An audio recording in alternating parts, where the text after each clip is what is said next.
Welcome to podcasts recorded live at the Center for Spiritual Living in Portland, Oregon. We have many programs, classes, and workshops developed just for our online audience.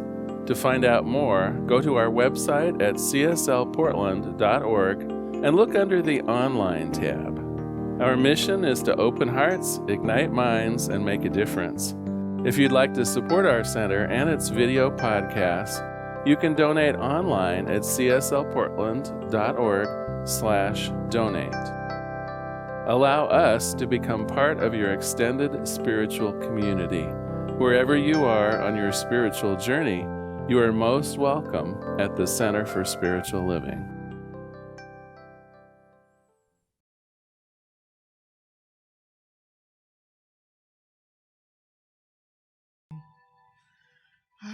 Let's breathe into our time of meditation together.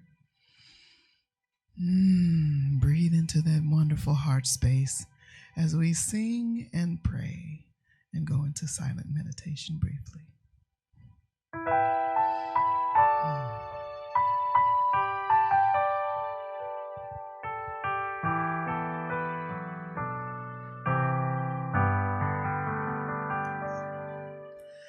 I will leave this world as it is, go inside to find my God.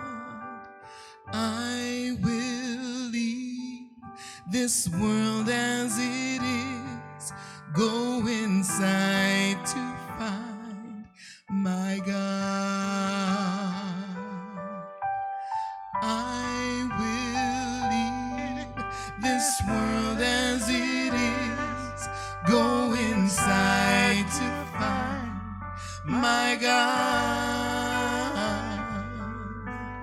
I will leave this world as it is, go inside to find my God.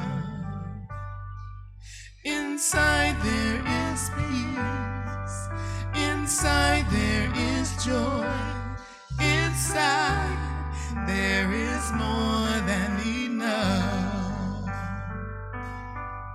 Inside there is peace, inside there is joy, inside there is sacred love. I will leave this world as it is, go inside to find my God.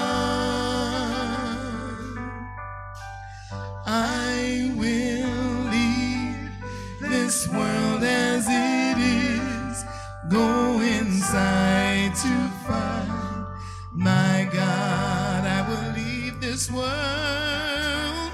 I will leave this world as it is, go inside to find my God. I will leave this world as it is, go inside to find my God. Go inside, go inside to find my God. Go inside to find my God.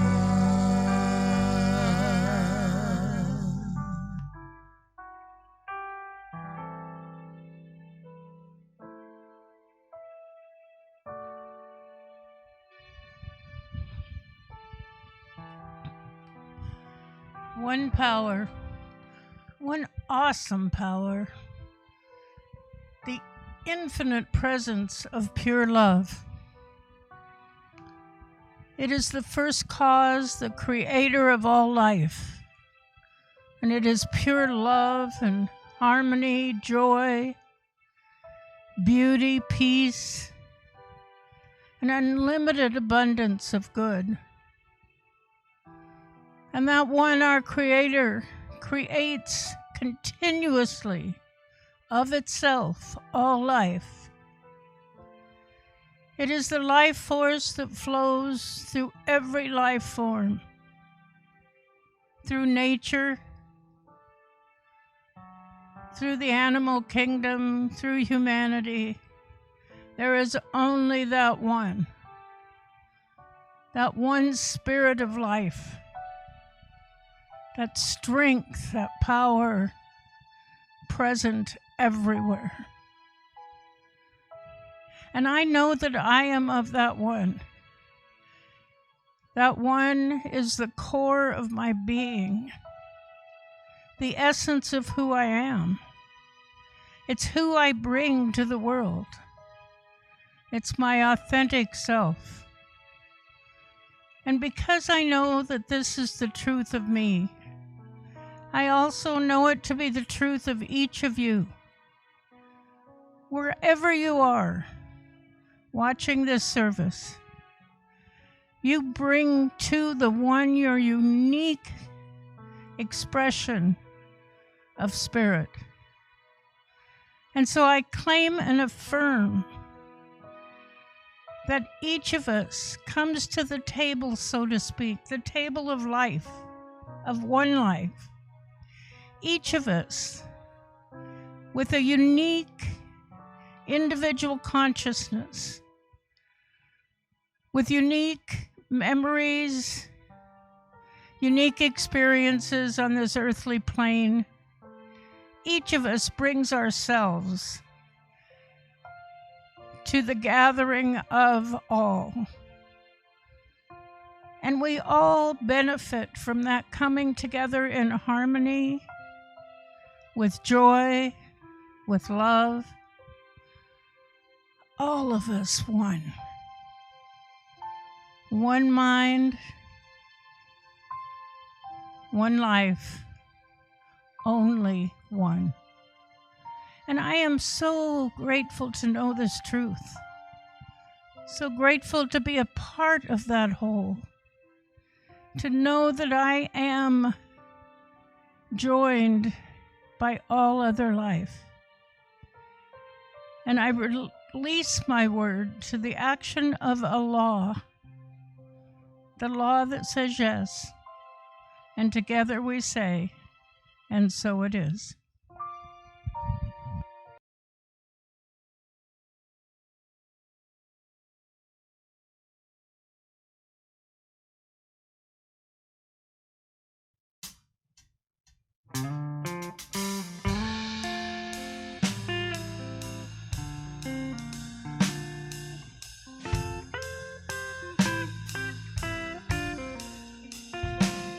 Don't let the fear take you. Don't let the fear break you. Don't let the fear paralyze your soul. Let the love embrace you.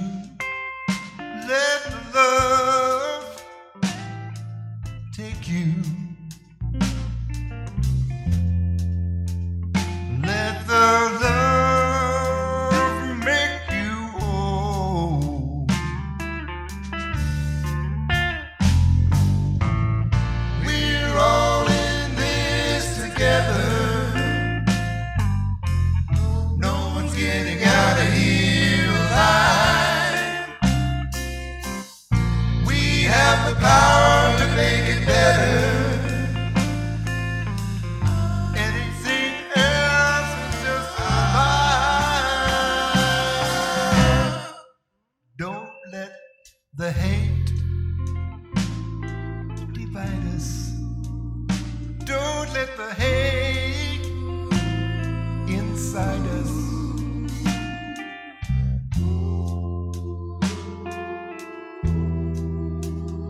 Don't the land tear us apart. Let the joy find us. Let the joy define us. a joy reminder that we're all in this together. No one's getting out of here alive. We have the power to make it better. Anything else is just a lie.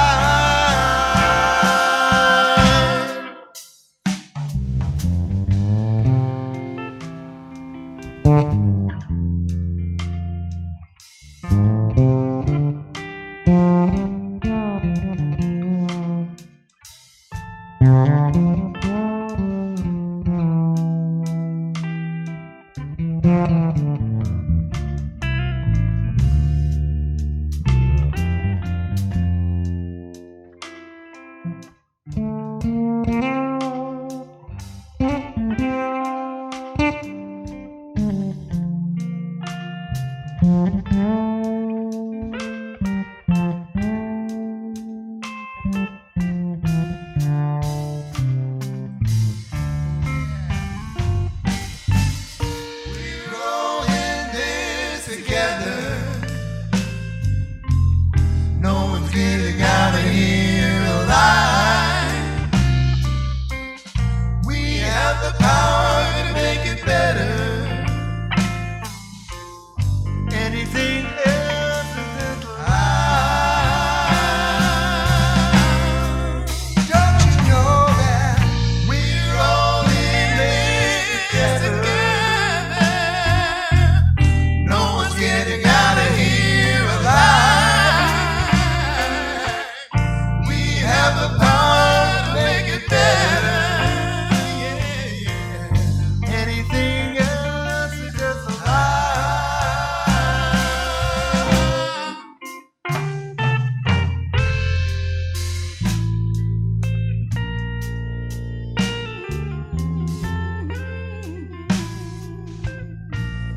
We're all in this together. Yes, we are. Yes, we are. Yeah, yeah. We're all in this together.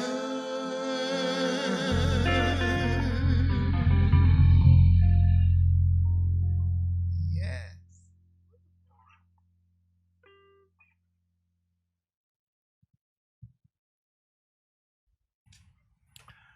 Well, I don't know about you, but it's hard to imagine Sunday getting any better than this. Jim Solberg, thank you. What a lovely gift. And Ken, what a beautiful song. We're off to a great start today. Actually, we're off to a good start this entire month. We're using this book called Big Potential of Shawn Achors, and we'll be talking a little bit about the idea of what we can do in collaboration versus the idea of competition. And in fact, maybe a good place to start would be a short reading from the book, just to talk about his thesis in this matter. He says, "We live in a world of survival of the fittest. It teaches us that success is a zero-sum game, that those with the best grades or the most impressive resume or the highest points score will be the only ones to prosper. And the formula is simple: be better, be smarter, be more creative than anyone else, and then, and only then, you can succeed." But what if this is entirely wrong? Thanks to groundbreaking new research you will read about, we now know that achieving our highest potential is not about the survival of the fittest. It's about the survival of the best fit. In other words, success is not just about how creative or how smart or how driven you are personally, but how well you are able to connect with, contribute to, and benefit from the people around you. So today we're going to cover the basic idea of the book, and in the following weeks we're going to cover 5 elements of really achieving our group potential when we focus on this spiritual idea of unity. We're going to cover the idea of surrounding ourselves with excellence, expansion by helping others, enhancement through the praising of others, defending against negativity, and in the last week we'll talk about sustaining the idea of a virtuous circle. The other place, though, that I want to start with, if you don't mind, is a story. So picture yourself as a biologist from the University of Washington. It's 1935. And you've gone on a trip to Indonesia in the deepest part of one of their nearly submerged forested areas. So you're in a canoe, and there are mangrove trees all around you jutting up out of the water. And although you might think, well, what kind of life is there for a biologist here? Anyone who's gone to the Florida Everglades knows that, oh no, there is life everywhere. Life in the trees, life in the animals, life under the water. And this particular gentleman, this professor from University of Washington, is there studying some of the bugs, some of the insect life. And one night he goes out at twilight. The forest, of course, is well known for its fireflies, and perhaps you've encountered a firefly yourself. Here in the Pacific Northwest, they're not very well known, but for those of you who have maybe traveled to the Midwest and other areas, you know what a firefly is. And typically they'll come out at dusk, and you'll see a little winking here and a little winking there, and then as the darkness deepens, you'll notice that there's little glimmers of fireflies everywhere. And so that was what our biologist, Dr. Smith, was expecting to find in Indonesia. And so he went out one evening, and sure enough, as the dusk began to fall, there would be a little glimmer here and a little glimmer there. But then something strange happened. Suddenly, a whole patch of light flashed on deep in the forest, in this mangrove forest. Then a few more glimmers.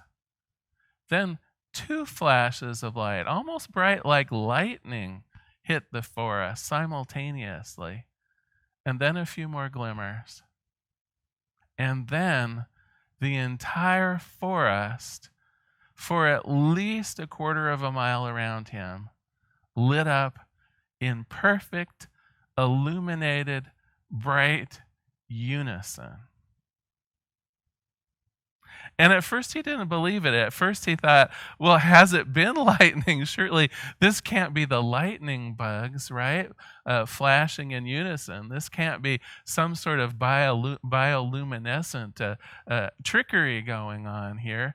But then it happened again, and it happened again, and on and off through the entire night, the forest would be plunged from pitch black into simultaneous illumination. Well, this story has a part 2, and I'm going to save it for later because I'm sure you're wondering what the heck was going on. Well, and I'll give you a teaser. So he comes back to the University of Oregon and publishes this in the Journal of Science, and totally got catcalled. People accused him of fake news, right? There's nothing like this that could happen. In fact, people were puzzled as to even how it could possibly have happened. How could thousands, millions perhaps, of these fireflies all shine their light in unison? And they accused him of making it up. They accused him maybe of imbibing during his studies. They basically discounted the whole thing.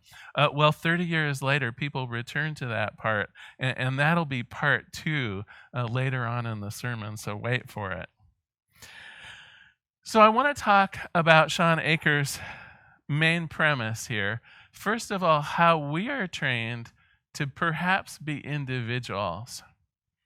From the earliest age, when we go off to preschool and when we go off to school, aren't we trained that it's our individual results that count?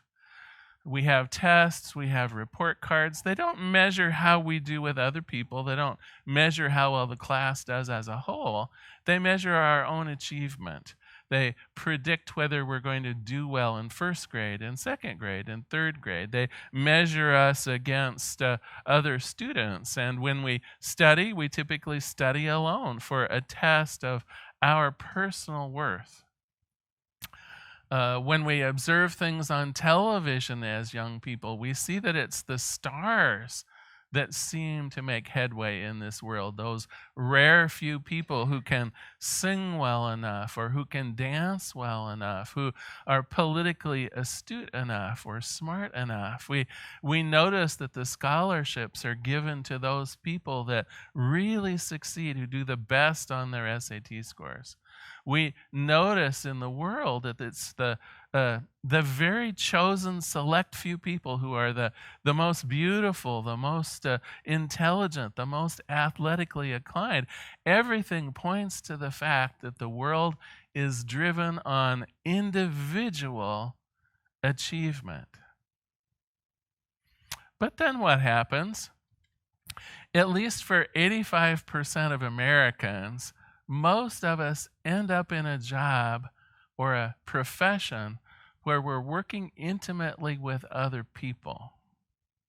And in fact, studies have shown that most of the wealth achieved by individuals is achieved by individuals who are working in teams.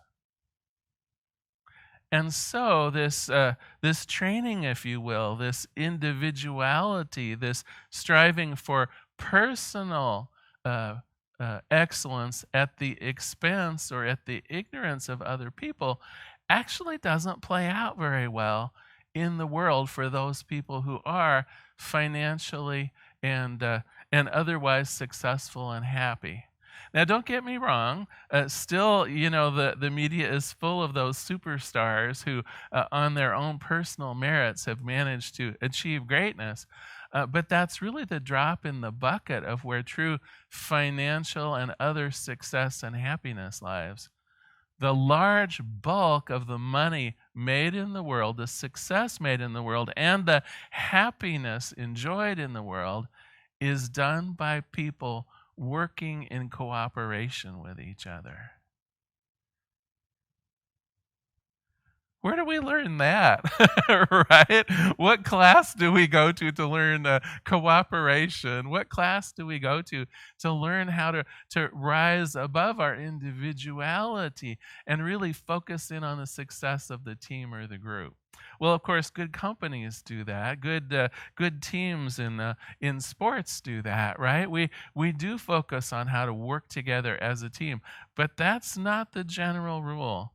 The general rule for most of the training we receive is, how can you personally succeed? Well, this month we're going to turn that on its head, I think. We're using this book called Big Potential, and the whole idea of the book is that we can always achieve more in collaboration with others than what we can on our own. And I want to, let me illustrate that maybe with today's joke. That would be something useful right now. So a frog asked two geese to take him south with them. It's fall. It's time to migrate south, and a frog asked two geese if they would mind taking him south with them. Well, at first they resisted. It wasn't obvious how they could even accomplish this. The frog was simply too heavy to ride on either of the geese's backs. Well, one goose decided it might be accomplished if they both lifted the frog at the same time. And the other goose said, perhaps they could hold a twig between them that the frog might grab onto. Well, the frog's webbed fingers weren't strong enough, but finally the three of them figured out that he could hold on to the twig in his mouth. So, off the unlikely threesome went, flying southward over the countryside. It was really quite a wonderful feat of teamwork. "That's wonderful," called someone from down below. "Who was so clever to figure out such a fine way to travel?" Whereupon the frog opened his mouth and said, "It was me." All right, I know, that's a stinky one. But I did think it fit in with our idea of teamwork today. So the reality of matters is actually very much a spiritual issue. I know some of you might be saying, well, big potential, and Shawn Achor, isn't he the guy that does social engineering? How does that fit in with metaphysics? How does that fit in on the spiritual side of things? And what I want to focus on today is the idea of the unity principle that we believe in science of mind. So in science of mind, if we were to look at the issue of collaboration versus competition from a metaphysical standpoint, we'd have a little bit of a problem. We'd be asking questions like, competing for what? And competing for what? If we really believe that there is a unity of all spirit, if every person, every place, everything, if every idea is part of that universal collective, that universal consciousness, then what would we be competing for? Is not everything contained within the one? Is not everything that you could ever wish for, ever desire, ever claim, ever need, ever wish to experience, isn't it already part of the universal whole? And so the idea of having to compete for it, the idea of running out of it, the idea of somehow missing out on it from a metaphysical standpoint is really inviting division. It's taking that unity and blowing it apart, saying it's each person for themselves. Well, we know in science of mind that's simply not the case. In the science of mind, we know that God is truly all there is, and therefore every bit of God has equal access, equal command, equal power with regards to the whole. So you might say that God's life is my life. God's abundance is my abundance. God's goodness and peace and joy and happiness and love, all of those things that we treasure are actually already mine. Already within my sphere of influence on the spiritual side of life. And so then to foster competition, to say it's one person against the other, to say that there's a zero-sum game here and that for some to win, there must be some to lose, really flies against the face of what we believe. So competing against who implies a division. It implies that there's God and something else. It implies that you are separate from your fellows. And competing for what implies a separation of you from what's good for you. The good life, the sweet life, the life that you want to enjoy. If you must compete for it, it implies it's out of your reach and that you must struggle for it. Well, all of those things in the science of mind we know to be false, at least on the metaphysical side of life. Now, don't get me wrong. I am living in this tangible human world along with the rest of you. Sometimes I like to think that I can soar above it, but sadly, I'm a lot like that poor frog soaring above it all. I, too, have to combat those urges of competition, those odd beliefs that there isn't enough to go around or that some people must suffer in order for other people to achieve more. I suffer from those delusions, but I do recognize that that's what they are. They are simply delusions.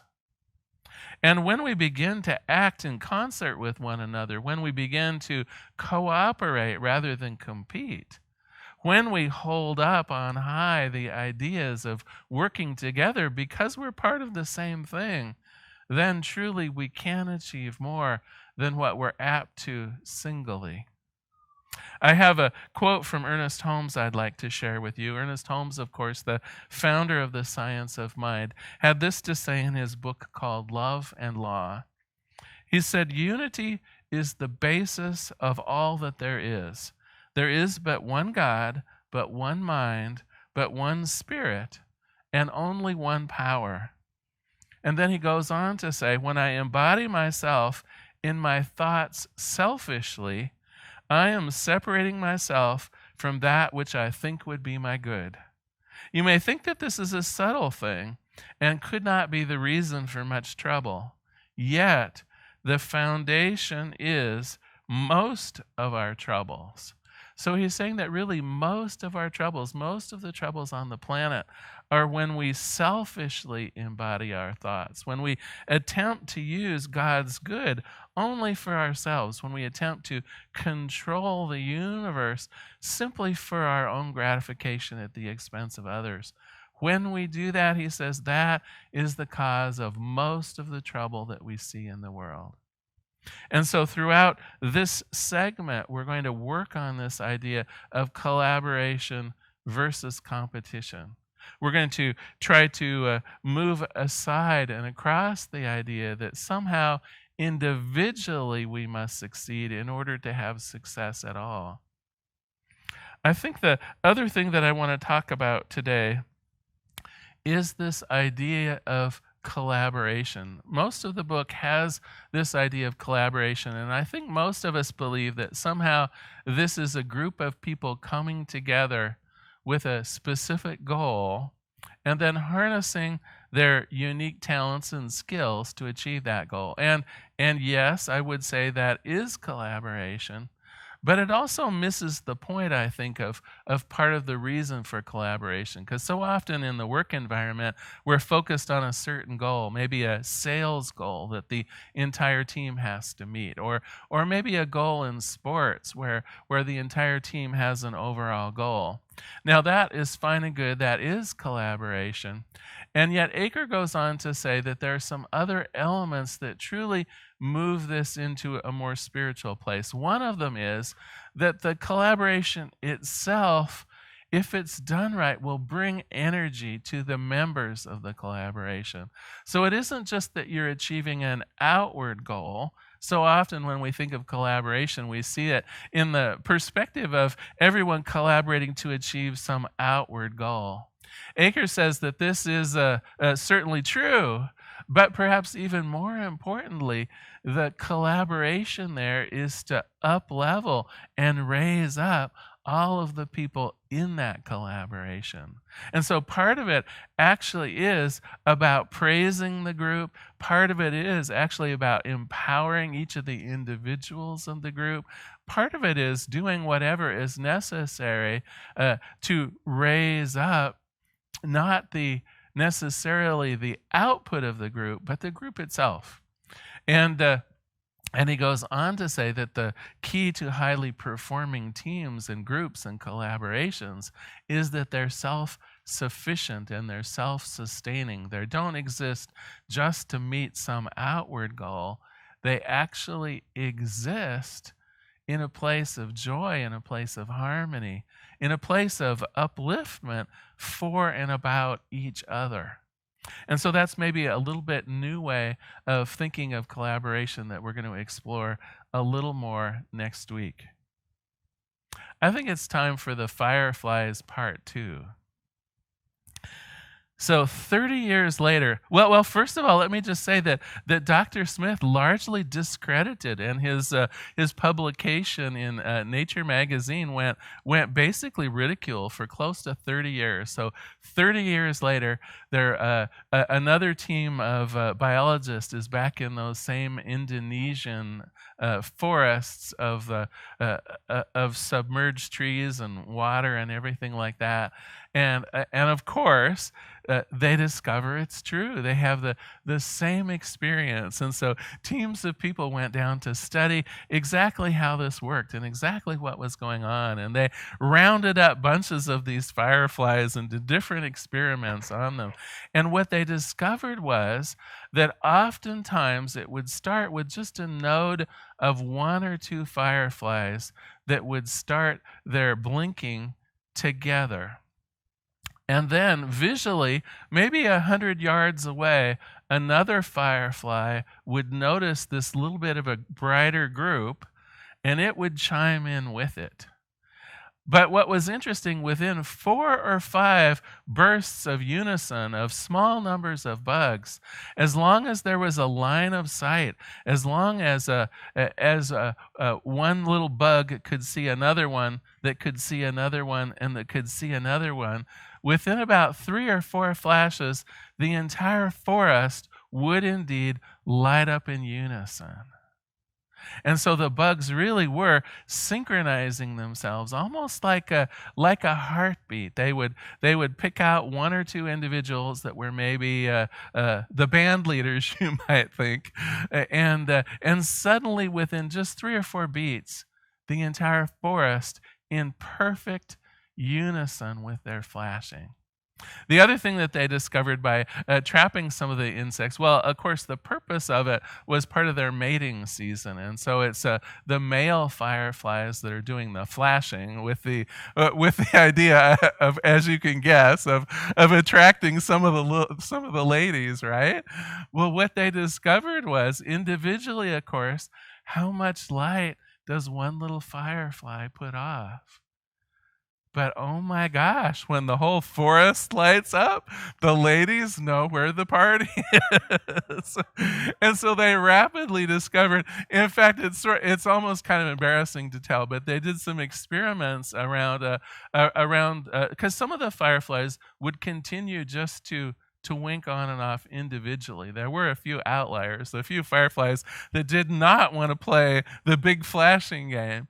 And what they discovered was that their ability to find a mate only about 3%. But the ability for the big flashers, the big people doing the unison, the big people partaking in this big group effort, they were successful over 80% of the time.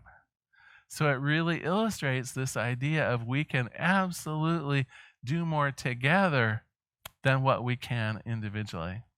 Okay, I want to do a little bit of a summary for you all, and then we'll close out today. So summarize.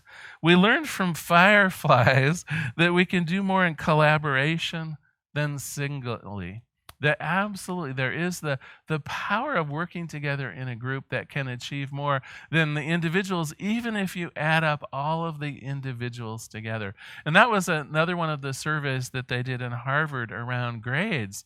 They discovered that students who studied together almost always did better on their exams than those who studied singly. That the power of having a study group, the power of working in teams, it always would boost the scores. We also learned that although we're trained for individual success, when it comes to the real world later, we often discover that most of the achievements, most of the economic success in the world is actually taking place in groups, not individuals. So for those of us who always thought the ideal circumstances would be to be one's own boss, to go it alone, to be an individual contributor, that might be satisfying to you personally, but it's not where the true success lies. Whether you consider that money or accolades or ways of finding new creativity or whatever, more typically that is done in groups. And then third, we learned metaphysically that unity is our natural state. We're not actually set up spiritually to be competitors. Spiritually, we're always part of the unity of humankind, the unity of the whole universe. And that when we consider unity as our birthright, when we consider ourselves as part of the whole, then we have access to the whole. God's love is our love. God's joy is our joy. And it's so freely given. When we sense that unity with the other people in our world, it is so freely given. It's only when we set ourselves apart, when we see ourselves as going our own way, when we doggedly pursue our goals at the expense of other people. When Ernest Holmes says we use this power for selfish purposes, that's when we're set apart. And in our apartness, we simply cannot flourish for long. So I do have a tiny bit of homework for you. We're going to talk some more in the coming weeks about how we can actually become one of these highly functional collaborative groups.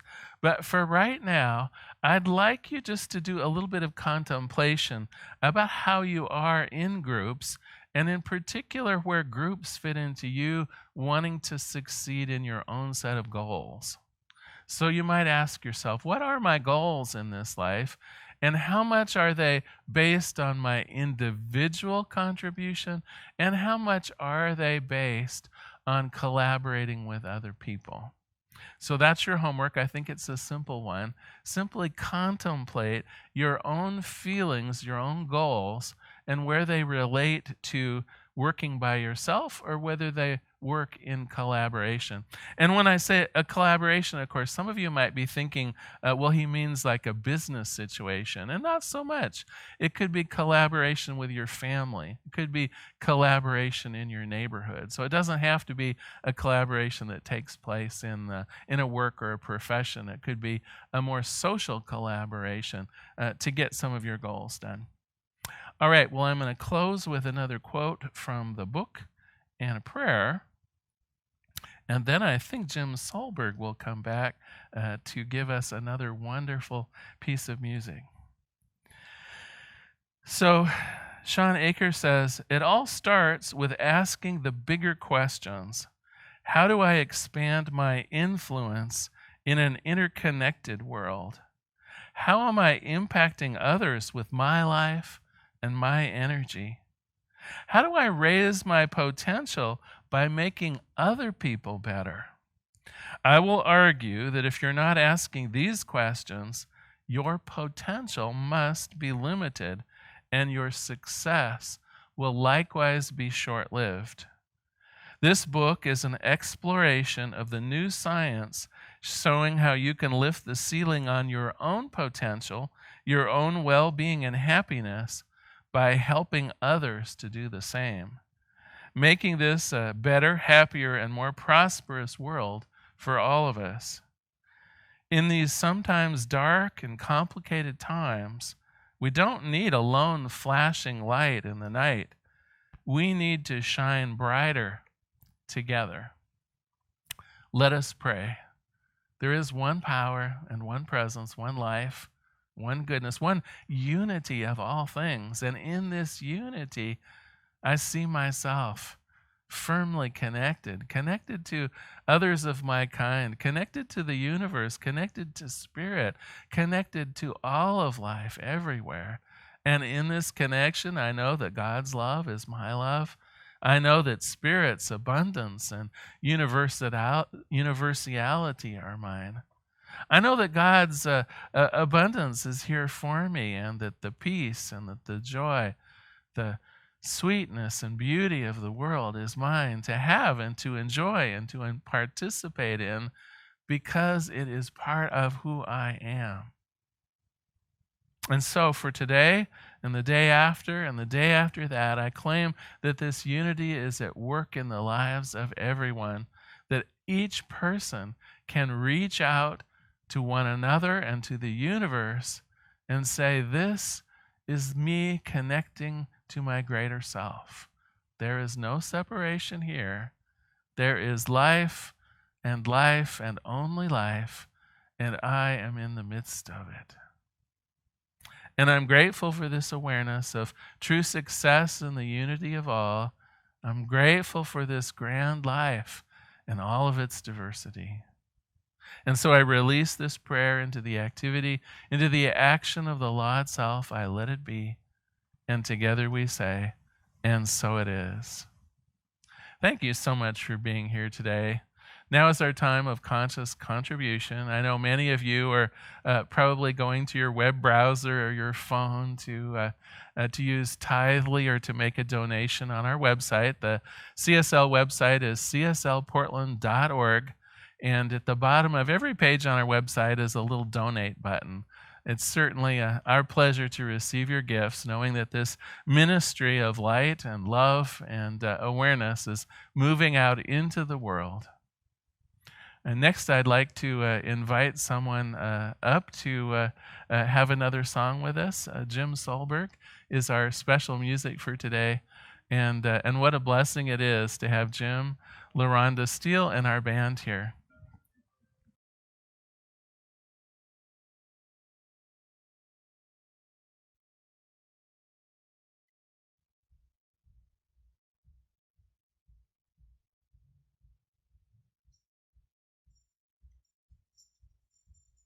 as Jim is getting ready, just want to say thank you to our band, Ken Brewer and Mr. Don Schultz on drums. Don Schultz on drum, Ken Brewer on keys and guitar, and our own Jim Solberg. And also thankful for our team here, Mr. Petty John and Jim Bowie. Thank y'all so much for making these Sundays happen. They're beautiful. Yeah. Our next song is going to be one by Eddie Watkins Jr. And I think you know what time it is. Time to get up off your seats and move a little bit with us. We're going to get funky.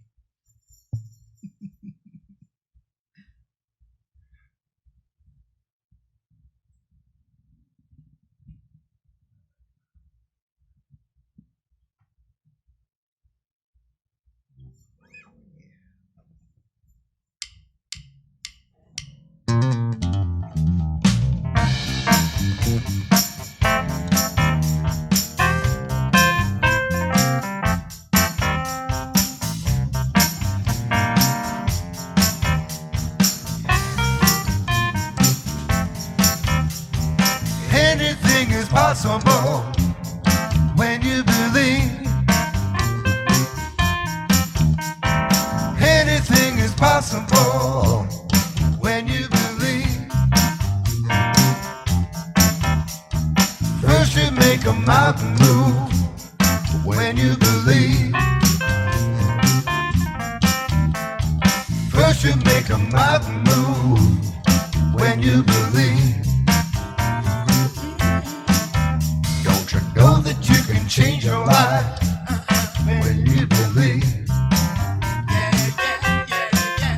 Don't you know that you can change your mind when you believe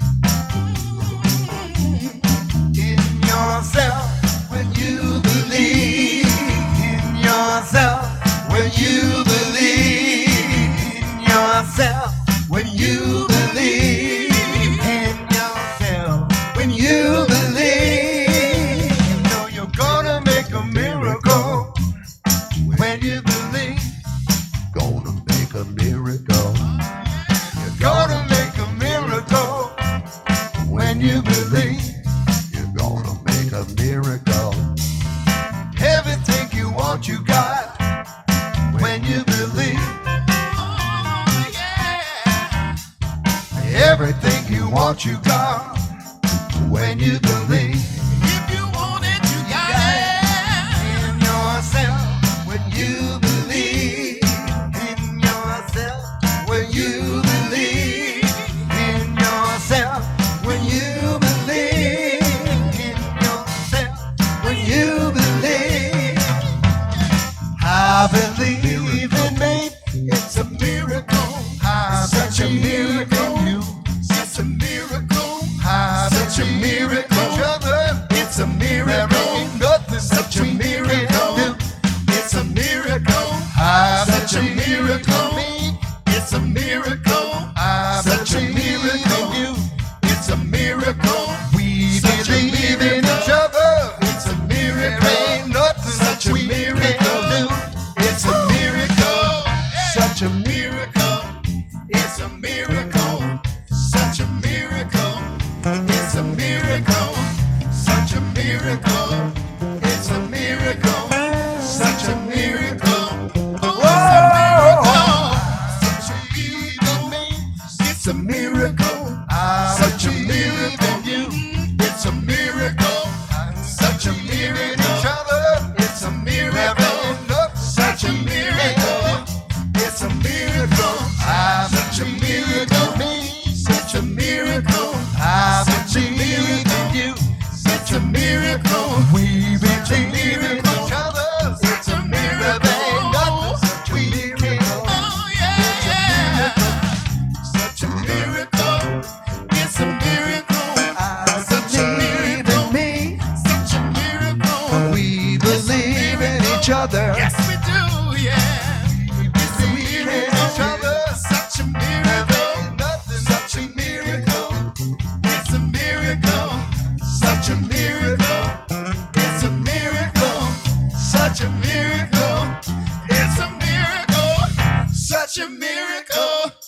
It's a miracle.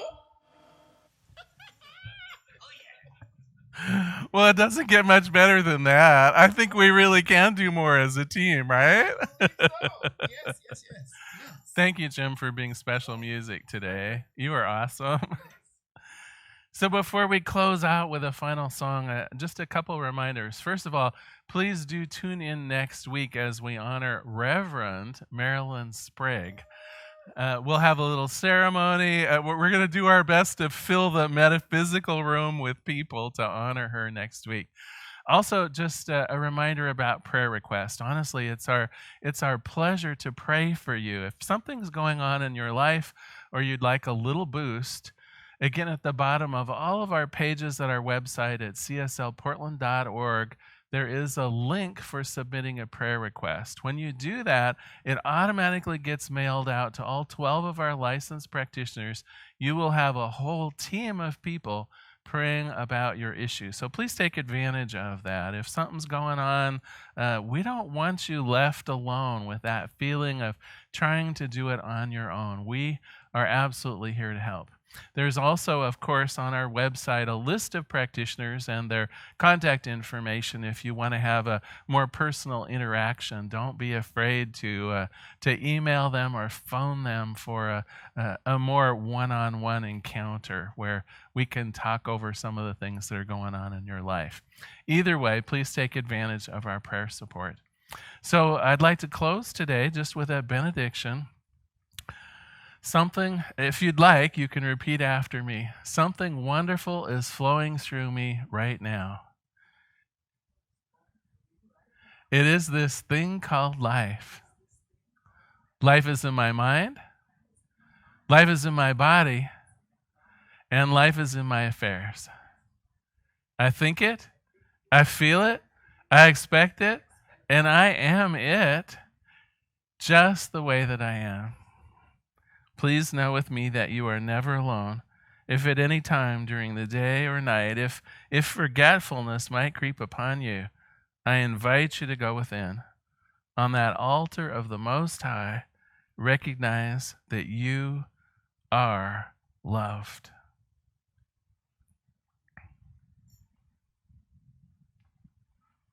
Jim, you gonna stay up here with me for the closing song? Yay! That's fabulous. All right. Of course, socially distanced safely. Let's sing our closing song together. The truth of who I am.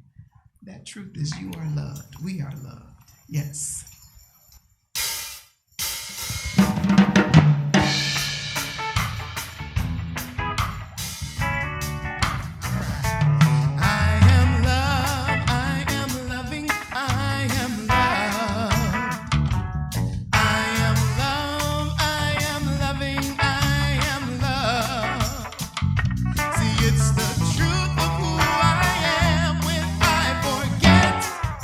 Spirit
If you happen to be in the Portland, Oregon area, we'd love to have you visit in person. The Portland Center for Spiritual Living is located at 6211 Northeast Martin Luther King Jr. Boulevard. We have inspirational services at 9 a.m. and 11 a.m. every Sunday. We also have many programs, classes, and workshops developed just for our online audience. To find out more, go to our website at cslportland.org and look under the Online tab. We have a variety of content dedicated specifically for our online listeners. Our mission is to open hearts, ignite minds, and make a difference. If you'd like to support our center, you can donate online at cslportland.org/donate. Our website is also the place to learn more about what's going on at the center or to contact us. Allow us to become part of your extended spiritual community. Wherever you are on your spiritual journey, you are most welcome at the Center for Spiritual Living.